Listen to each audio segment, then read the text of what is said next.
Itong alay kong arana para sa dalagang walang kasing ganda.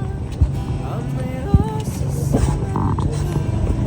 Tingnan mo si Ano, maganda kahit simple lang. Oo nga, tama ka nga, Liam. Salamat! ng di hahayaan.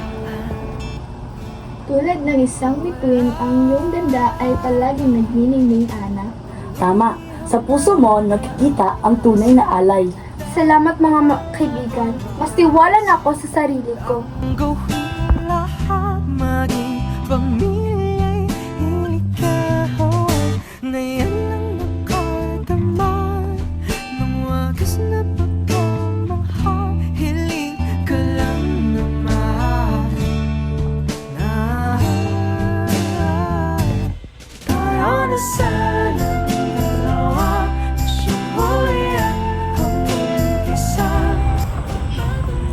Mama Mari, tanggapin po niyo ang alay ko. Galing po ito sa aking puso.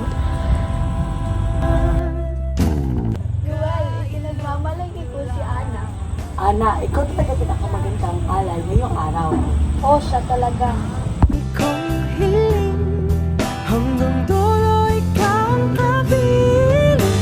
Kung pwede Ang tunay na alay ay hindi nasusukat sa damit, kundi sa puso. di na pa walang kailanman.